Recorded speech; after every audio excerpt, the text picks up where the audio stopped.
그 후에 예수께서 디베랴의 갈릴리 바다 건너편으로 가시매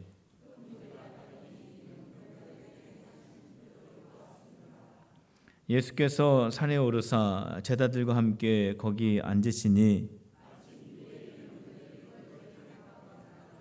예수께서 눈을 들어 큰 무리가 자기에게로 오는 것을 보시고 빌립에게 이르시되 우리가 어디서 떡을 사서 이 사람들을 먹이겠느냐 하시니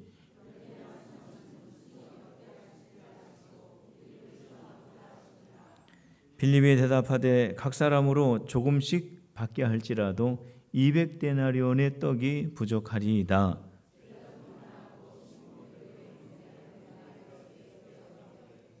여기 한 아이가 있어 보리떡 5개와 물고기 2마리를 가지고 있나이다.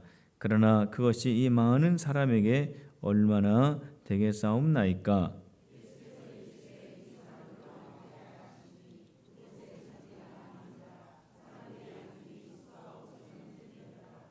예수께서 떡을 가져 축사하신 후에 앉아있는 자들에게 나누어 주시고 물고기도 그렇게 그들의 온대로 주시니라.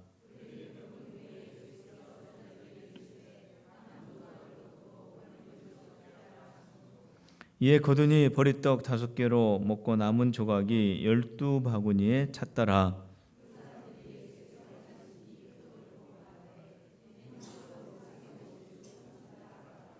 그러므로 예수께서 그들이 와서 자기를 억지로 붙들어 임금으로 삼으려는 줄 아시고 다시 혼자 산으로 떠나 가시니라. 아멘. 오늘 점심을 먹고 우리 새로운 분들을 제가 이제 한 분씩 인사하고 그랬습니다. 그리고 비가 와서 그런지 바로 가지 못하시고 이렇게 좀 카페에 앉으셔서 대화도 하시는 분들도 있었는데 저도 같이 이렇게 대화를 좀 나눴는데 연세 많이 드신 분이 저보고 그러더라고요. 목사님이 젊으시고 이쁘게 생기셔가지고 손님들이 많으시겠다고 그러시더라고요. 그래서 제가 또 놀러 오세요 그랬습니다. 우리 성도님들이 우리 청동원 전도지를 위해서 애를 많이 쓰시고 특별히 선교부에서 우리 선교부원들이 기도하면서 또 환경 정리도 하시고 그 연극 오늘 보셨죠? 연극은 어제 1시 넘어서까지 연습을 했습니다. 우리 청년들이 우리 학생들이 그렇게 애를 써서 그렇게 준비하는 그런 노력이 또 있었습니다. 우리가 보지 못하는 부분에서 수고한 손길들이 얼마나 많이 있는지 모릅니다. 또 오늘 식당 팀에서 오늘 오신 분들이 그렇게 음식이 맛있다고 그렇게 이야기를 했습니다. 오늘 정말 음식이 참 맛이 있었습니다. 자, 이 모든 것을 보면서 얼마나 주님이 기뻐하실까? 주님이 찾으시는 그 한 영혼들을 구하기 위해서 도방전도 하고 24시간 릴레이 기도해야 하고 또 어떻게 하면 복음을 더 효과적으로 잘 전할 수 있을까? 또 연극도 준비하고 그러한 우리 필그림 교회를 주님이 보시면서 얼마나 기뻐하실까를 생각하면서 참 마음이 좋았습니다. 우리 하나님께서 우리 필그림 교회에 귀하게 여기시는 줄로 믿으시기를 바랍니다. 우리 교회를 통해서 더 많은 영혼들이 주님께로 돌아오는 구원의 방주, 영혼의 등대가 되시기를 다시 한번 주님의 이름으로 축복합니다. 오늘 우리가 읽은 말씀은 오전에는 예수님을 만난 사람, 그리고 오후에는 예수님을 만난 사람들, 이렇게 한번 나름대로 또 정해 보았습니다. 오늘 일어난 이 사건은 디베랴 갈릴리 바다, 그러니까 디베랴 지역에서 갈릴리를 봤을 때 디베랴 바다 이렇게 말하죠. 같은 갈릴리를 놓고 어느 방향에서 보느냐에 따라서 조금씩 명칭이 달라집니다. 예수님께서 오늘 많은 사람들을 만난 이 사건은 디베랴 갈릴리 바다를 건너서 갈릴리 바다 건너편에 있는 그 언덕에서 있었던 일입니다. 많은 사람들이 예수님이 계시는 곳마다 모여들었습니다. 그 이유는 예수님이 병을 잘 고치셨습니다. 예수님께서 많은 병자들을 고쳐주셨기 때문에 그것을 구경하러 온 사람도 있었고 병 고치기 위해서 온 사람도 있었고, 그래가지고 예수님 주변에는 정말 많은 사람들이 항상 모여 있었습니다. 그런데 예수님께서 저녁 때가 다 되어가면서 그들을 보시면서 제자인 빌립에게 이런 말씀을 하셨습니다.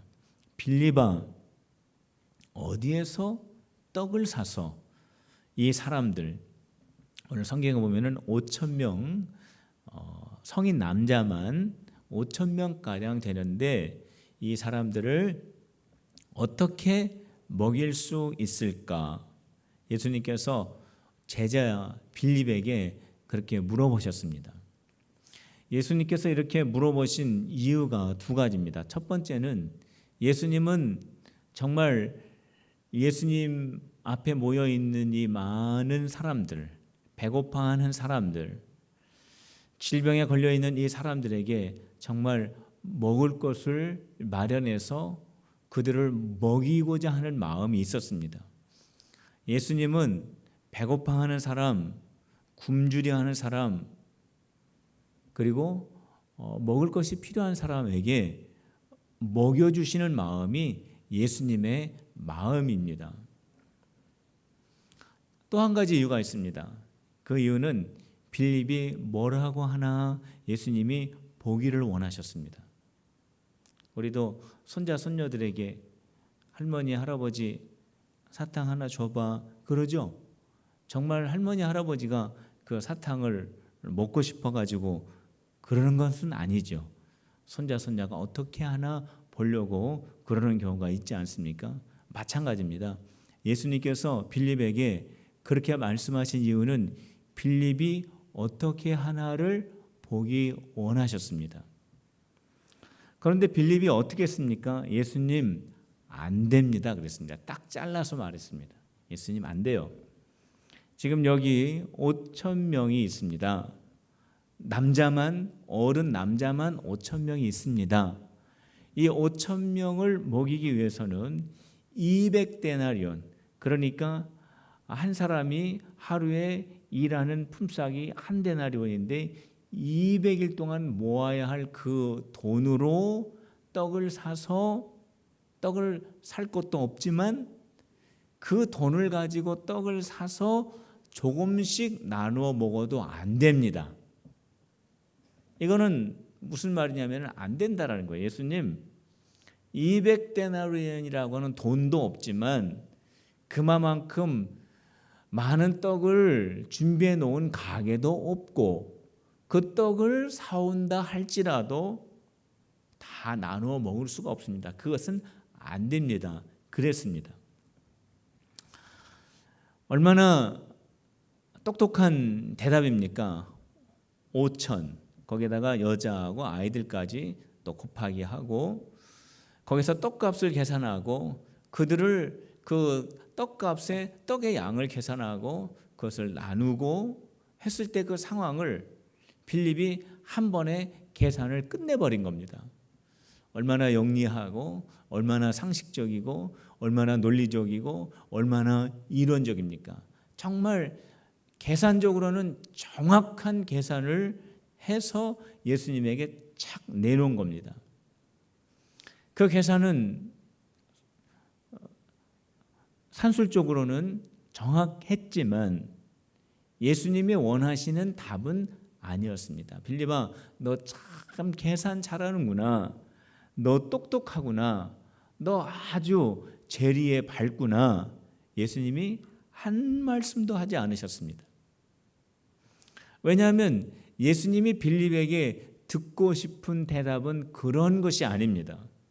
왜 예수님이 그 사람들이 모여있는 곳에 주변에 떡집이 없다라는 것을 왜 모르셨겠어요?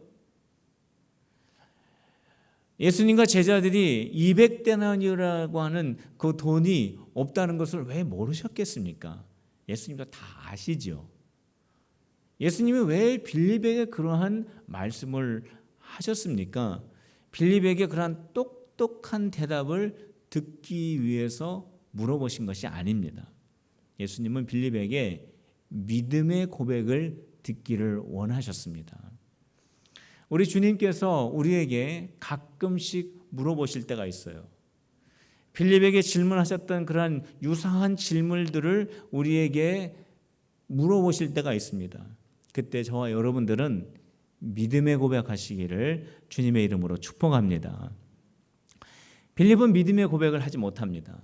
안 됩니다. 못합니다. 할 수 없습니다. 불가능합니다. 그랬습니다.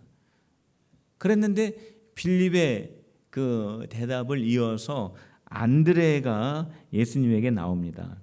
안드레가 예수님에게 보리떡 5개와 물고기 2마리, 오병이어죠. 그래서 오병이어. 오병이어가 도대체 무엇인가? 이게 뭐냐면 떡 5개와 물고기 2마리. 자, 이 오병이어를 가지고 예수님에게 나옵니다. 안드레가 예수님에게 뭐라고 말씀하셨냐면, 예수님, 이게 얼마나 되겠어요? 예수님, 오병이어를 가지고 5,000명이 넘는 사람들을 먹일 수 있는 양으로는 턱없이 부족합니다. 이것 가지고는 안 됩니다. 이것으로는 사람들을 먹일 수 없습니다. 여기까지는 똑같아요. 빌립이 이야기한 거하고 똑같습니다. 그런데 차이점이 어디에 있냐면 오병이어를 예수님에게 가지고 나왔다라는 데 차이점이 있는 겁니다. 안드레가 이것 가지고 무엇을 할 수 있겠습니까? 이것으로는 될 수 없습니다 라고 하는 그 말을 함과 동시에 오병이어를 예수님에게 가지고 왔다라고 하는 것은 그 안에 어떠한 안드레의 계획, 생각이 담겨져 있냐면 이것 가지고는 안 되지만, 오병이어 가지고는 사람들을 먹일 수 없지만, 우리가 가지고 있는 이것으로는 할 수 없지만, 이것을 예수님에게 드리면 예수님이 이것 가지고 예수님은 하실 수 있다라고 하는 믿음을 가지고 안드레가 왔다라는 것이 빌립과 차이가 있다라는 겁니다. 빌립은 처음부터 안 된다고 했어요. 예수님이면 가능할 수 있습니다라고 하는 믿음의 말도 없습니다. 그런데 안드레는 우리는 할 수 없지만, 우리가 가지고 있는 능력으로는 할 수 없지만 예수님이라면 이것을 가지고 하실 수 있습니다 라고 하는 대답을 한 것이 빌립과 안드레의 차이라고 하는 것입니다. 우리 예수님께서 안드레의 이 대답을 보시고 얼마나 기뻐하셨는지 모릅니다. 빌립이 봤을 때는 안드레의 그 대답은 너무나 유치한 대답이에요. 빌립이 봤을 때 안드레의 그 모습은 너무나 비논리적이고 비상식적이고 비이성적인 모습입니다. 그런데 중요한 것은 뭐냐면 예수님이 기뻐하셨다라는 거예요. 성도 여러분, 저와 여러분들이 빌립과 같은 모습을 갖는 것이 아니라 믿음으로 고백한 안드레와 같은 우리 필그림의 성도들이 다 되시기를 주님의 이름으로 축원합니다. 자, 한번 따라해 보세요. 나는 할 수 없지만 주님은 하실 수 있습니다. 믿습니까? 우리는 할 수 없지만, 따라해 보세요. 우리는 할 수 없지만 주님은 하십니다. 믿습니까? 이게 바로 믿음이에요. 우리 주님이 우리에게 듣고 싶은 믿음의 고백은, 주님, 내가 하실 수 있어요. 주님, 내가 얼마든지 감당할 수 있습니다. 선은 이렇고 후는 이렇고 서론 본론 결론은 이렇고 육하 원칙에 따라서 이렇게 해서 딱 되는 거 아닙니까? 우리 이것도 좋지만 우리 주님이 우리에게 기대하시는 것은 뭐냐면 이것을 뛰어넘는 믿음의 고백을 듣기 원하신다라는 거예요. 주님, 나는 할 수 없지만 주님은 하실 수 있고, 내가 가지고 있는 이것을 가지고는 할 수 없지만 이것이 주님의 손에 들렸을 때는 주님이 하실 수 있고 우리는 할 수 없지만 주님은 하실 수 있습니다. 이 고백이 안드레의 고백이고 이 고백을 우리 주님이 빌립에게 듣기를 원하셨는데 빌립은 못했고 안드레가 했고 지금도 주님은 우리에게 그 고백을 듣기 원하신다라는 거예요. 우리가 믿음의 고백하면은 비상식적인 것이라고 생각합니다. 비논리적인 것이라고 생각합니다. 그런데 믿음이라고 하는 것은 비상식적인 것이 아니라 상식 위에 있는 겁니다. 믿음은 상식과 차원이 달라요. 레벨이 달라요. 세계가 다릅니다. 상식, 이론, 논리 이런 것과는 믿음이 서로 다른 차원에 있다라는 거예요. 그런데 이 믿음이라고 하는 것이 상식과 논리와 이성 위에 있어서 이 믿음이 상식과 이론과 논리를 지배한다라고 하는 것입니다. 그렇기 때문에 상식과 이론과 논리가 이해할 수 없는 기적과 같은 역사는 믿음을 통해서 나타나게 되어 있는 것입니다. 안드레가 믿음의 고백을 했죠. 예수님 이거 가지고 얼마나 되겠어요? 그러면서 예수님에게 드렸던 그 믿음의 고백이 있은 후에 예수님이 곧바로 사람들 자리에 앉혀라 그랬습니다. 근데 예수님의 역사가 빌립의 말을 통해서 이루어진 것이 아니라 안드레의 말을 통해서 곧바로 이루어지는 겁니다. 사람들을 앉히고 예수님께서 이 오병이어를 사람들에게 나누어 주기를 시작하는데 바로 그 직전에 예수님께서 하신 특별한 일이 하나 있습니다. 그게 뭡니까? 축사하신 거예요. 축사가 뭐냐면 이 원어로 유카리스트입니다. 유카리스트. 근데 이 축사, 이 유카리스트는 뜻이 뭐냐면은 감사의 기도예요. 감사의 기도. 오병이어를 예수님께서 손에 들고서 축사하시고 사람들에게 나누어 주셨어요. 예수님께서 이 오병이어를 손에 들고 앞에는 10,000명도 넘는 사람들을 바라보시면서 예수님이 감사의 기도를 드리신 거예요. 성도 여러분, 감사의 기도하는 우리 필그림의 성도들이 되시기를 주님의 이름으로 축원합니다. 예수님께서 무슨 감사의 기도를 드리셨을까요? 이 오병이어를 손에 들고 앞에는 수만 명이 있는데 이걸 가지고 이제 먹여야 되는데 이게 감사의 기도가 나올 수 있는 그런 상황입니까? 그런데 예수님이 감사의 기도를 드렸어요. 어떠한 감사를 기도에 드리셨냐면은 지금 예수님의 손에는 오병이어가 있지만 이것을 가지고 우리 하나님께서 여기에 모여 있는 모든 사람들을 먹이시는 것을 생각하고 믿으시고 하나님의 능력을 소망하면서 예수님이 감사의 기도를 드리신 것입니다.